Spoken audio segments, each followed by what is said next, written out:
Magandang araw mga kailyan! Probinsyanong Ilocano po ng Macau. Bumabati sa inyo ng magandang araw. So ngayong araw mga kailyan ay linggo. Day off natin ngayon kaya tayo ay lumabas para bumili ng ating lulutuin. Paglabas nga namin mga kailyan ay sobrang daming taong nakasulubong sa amin sa daanan. Yan, sobrang dami mga turista mga kailyan. O yan o, makita nyo, sobrang dami. Halos lahat na yata ng tao sa China ay pumunta na ng Macau. Ang daming tao mga kailyan. Bago nga pala kami mamalengke ay bumili muna kami ng drinks namin. Ayan, strawberry milk ang tawag dyan mga kailyan. Tignan nyo, ang dami talagang tao. Napakarami.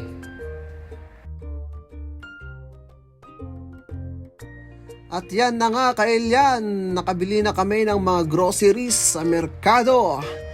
At yung mga gulay sa palengke mismo ng gulayan. Ayan, namili lang kami ng sahog namin sa aming lulutuing pansit mga kailyan. Pati sa palengke, ang daming tao kaya binilisan na lang naming bumili at makapagluto na at ako'y gutom na mga kailyan. Ayan na nga ang aming binili mga kailyan, iuwi na namin. Pagka uwi nga namin mga kailyan ay hinanda ko na ang mga rekado ng aking lulutuing pansit. Nandiyan na yung repolyo, beans at fishball, kikiam mga kailyan. Makita nyo dyan ang aking mga rekado, sibuyas, bawang.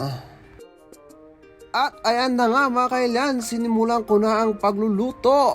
Sinalang ko na yung kawali tapos nilagyan ko ng mantika mga kailyan.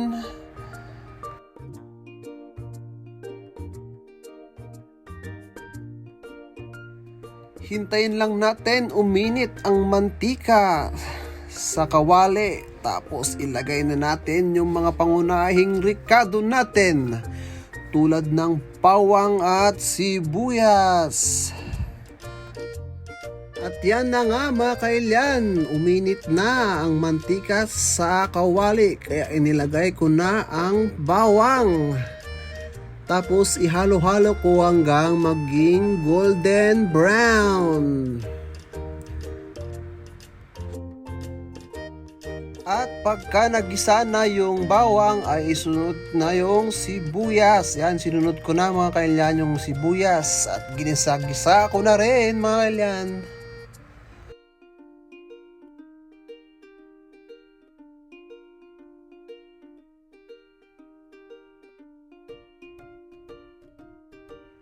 Pagkagisa nga ng sibuyas at bawang ay inilagay ko na yung fishball at kikiam mga kailyan. Tapos hinalo-halo ko lang hanggang maluto.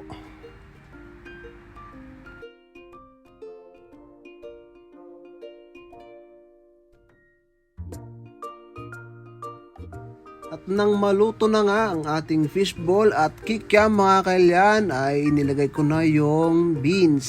Tsaka ko hinalo-halo ulit hanggang medyo maluto mga kailyan.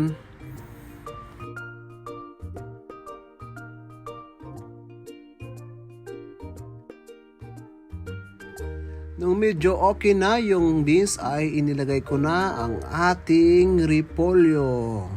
Tapos as usual, haluin lang natin mga kailyan hanggang maluto mga kailyan para okay kainin.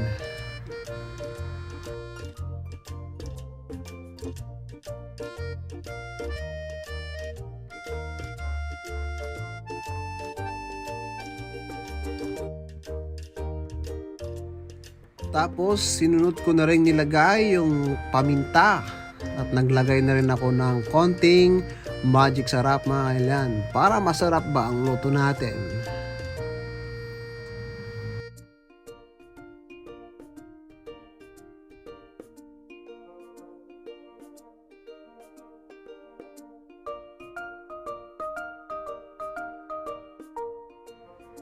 Naglagay na rin ako kailyan ng toyo konting toyo lang pampalasa sa ating gulay at nong kikiam at fishball mga kailyan.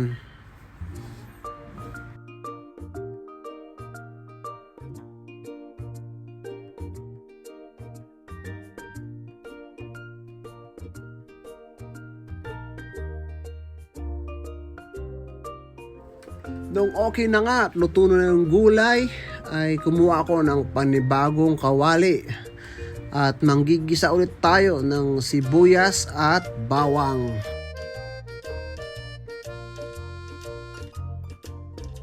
Bale, ang gagawin ko ay pinagsabay ko na yung bawang at sibuyas para minsanan na ang paggigisa.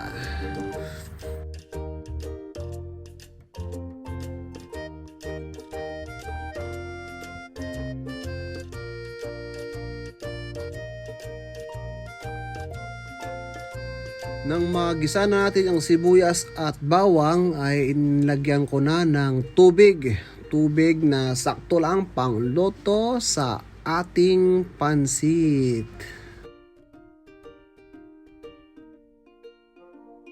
Bago nga pala kumulo mga kailyan ng ating sabaw ay nilagyan ko na ng toyo mga kailyan.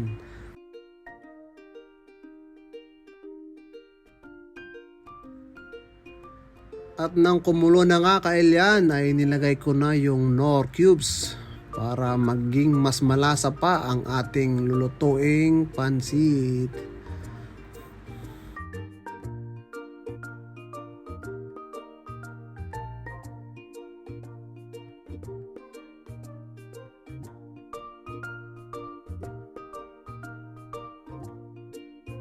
Tinikman ko na rin kailyan kung sumakto yung lasa at saktong-sakto naman sa aking panlasa.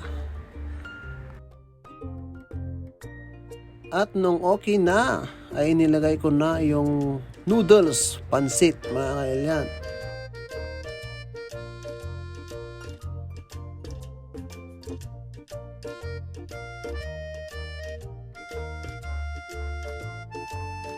Ayan mga kailyan, hinalo-halo ko lamang ang ating pansit hanggang sa ito'y maluto-luto mga kailyan. Nang maluto na nga ang ating pansit ay inilagay ko na yung mga ricado, mga vegetable na sahog mga kailyan.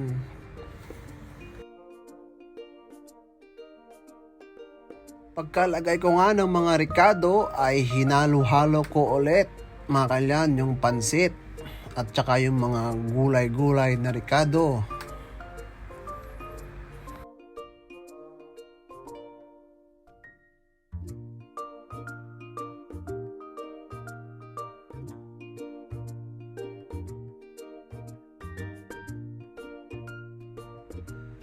At yan na mga kailyan ang outcome ng aking nilulutong pansit.